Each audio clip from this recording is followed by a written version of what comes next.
Halo teman-teman semua, di sini gue mau ngasih tahu bagaimana kita itu bisa mengupload 10 video pertama tapi langsung rame hasilnya. Tapi sebelumnya gue akan memberikan dulu fakta-fakta lapangannya. Ini berdasarkan riset pribadi dan bukan dan gue nggak menjamin ini bisa bisa meledak videonya.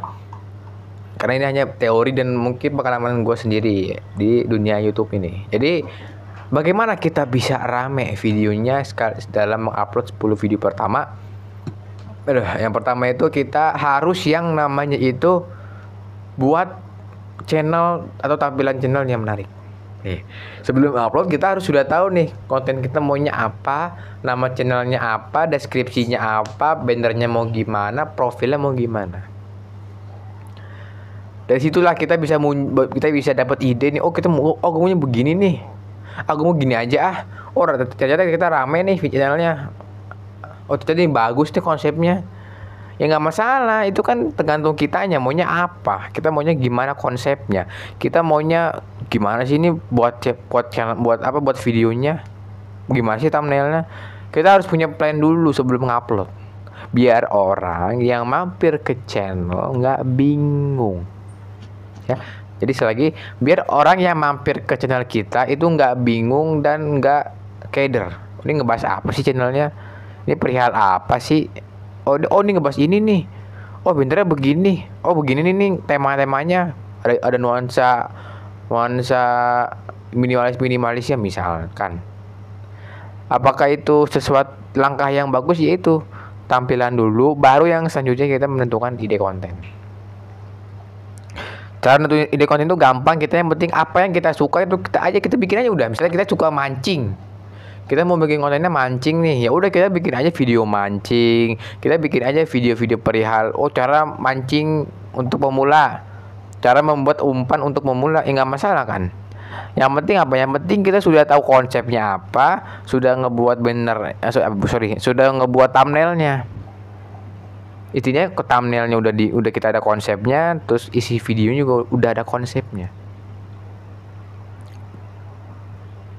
Nah, kita perlu tahu nih, jangan kita konten itu hanya FOMO, ikut-ikutan orang, hanya mungkin kita bikin si dia rame nih channelnya nih.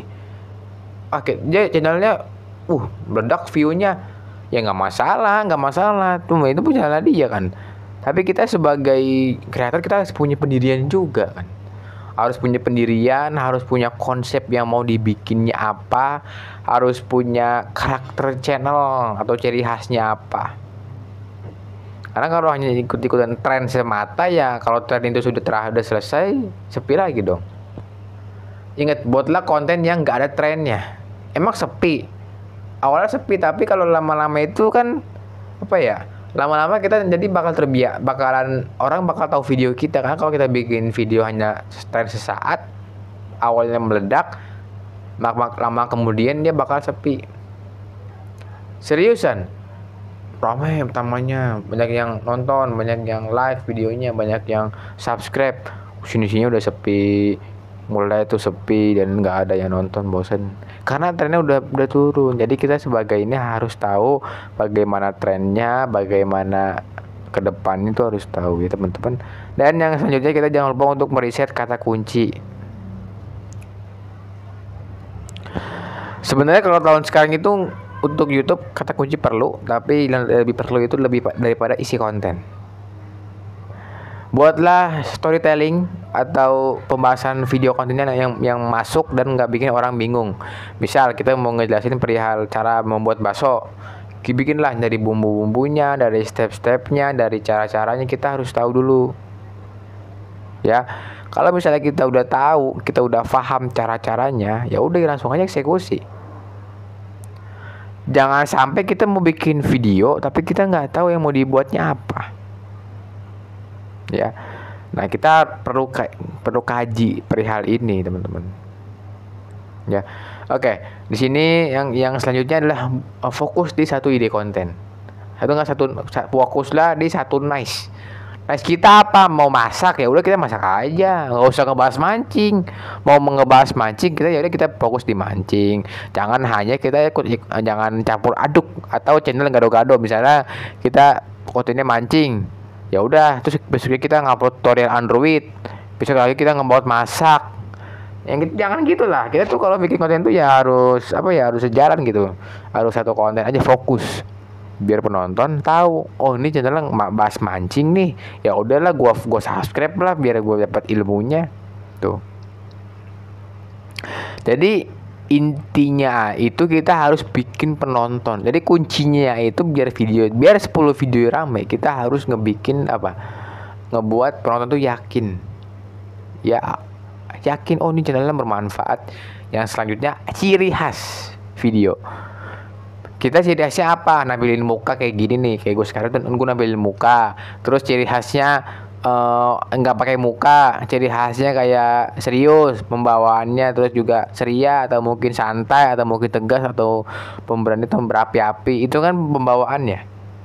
Apakah kita sebagai ini langsung apa ya, ngikutin orang ya nggak masalah. Kita kalau mau ngikutin orang nggak masalah, tapi kita juga harus punya pendirian sendiri. Kalau mau ngikutin orang kita harus tahu ini ke depannya gimana, dan kita jangan sampai sama. Takutnya kita dideteksi sebagai konten berulang atau konten yang pernah di-upload sama orang, terus kita bikin lagi dengan konsep yang sama, dengan ide yang sama, dengan judul yang sama, kita terkena konten berulang saat ingin mengajukan monetisasi. Nah, jadi konten-konten itu harus teliti teman-teman. Jangan sampai kita bisa terkena konten berulang. Karena orang sekarang itu kebanyakan ngikutin orang tanpa memodifikasi, hanya jiplak. Jiplak punya orang, wah, jiplak komen ikutin ya nggak masalah, itu kan sebagai inspirasi. Tapi kan kita juga harus punya pendirian. Pendirian kita apa nih, mau ngebahas apa nih, ciri khasnya apa nih, storytellingnya apa nih, ya. Jangan hanya mengikuti apa orang lain buat, tapi kita sendiri nggak tahu apa yang mau kita buat. Ngebangun channel tuh nggak gampang loh, nggak gampang. Nggak hanya kayak orang memberikan telapak tangan dikira orang cuma upload video tuh tetap digaji, enggak. Itu berat sekali, nahan ngantuk, nahan pikiran, capek emosi, capek bikin, capek badan, capek tenaga, pusing. Emang kayak nyantai, cuman bikin konten dong nyantai, tapi capek teman-teman. Bikin konten tuh nggak segampang itulah. Kalau bikin konten kita harus merhatiin sesuatu, kita harus merhatiin jurnal. Lu kalau teman-teman yang kerja nih, capeknya minta ampun dah kalau kita udah kerja mah kalau bikin konten. Nah, terakhir teman-teman, thumbnail dan judul dan juga tiga, judul, thumbnail, deskripsi itu kita harus paham dan harus tahu cara gimana. Deskripsi ada kata kunci, singkat dan penonton gampang diingat. Yang kedua ada deskripsinya singkat juga. Yang selanjutnya juga judul tuh sama kayak deskripsi. Yang terus thumbnail tuh harus punya ciri khasnya. Misalnya ciri khasnya ada muka kita kah, ada warnanya abu-abu kah, warnanya ungu lah, itu kan ciri khas misalnya. Itu sebuah ciri khas, konsep, nggak masalah. Sama bukan berarti kita pakai thumbnail yang sebelumnya udah dipasang terus kita pasang balik, nggak. Kita pakai aja konsepnya, tapi mungkin ada sedikit pembaharuan biar nggak terlalu dikiranya itu sama. Dah gitu aja teman-teman. Nah, jadi itu yang gua akan kasih ilmunya. Semoga ini bisa teman-teman aplikasikan, bisa dipraktekkan juga, dan jangan hanya tonton video ini terus teman-teman tidur lagi. Dipraktekin ilmunya ya, karena ini tuh bermanfaat sekali, dan yang teman-teman gak rugi lah. Support atau subscribe itu gak rugi karena dapat ilmu gitu. Gue tuh bukan orang-orang yang subscribe, ayo dong subscribe dong, kayak ngemis subscribe tuh enggak. Gue tuh orang yang ngasih ilmu. Misalnya lah, teman-teman subscribe nih, dapat notif, dapat ilmu juga kan. Ini ilmunya ini ilmu di YouTube. Kalau teman-teman ikut kelas yang berbayar, mendingan nonton ini aja, subscribe gratis ilmunya, dan bisa langsung dipraktikkan. Sekian, terima kasih.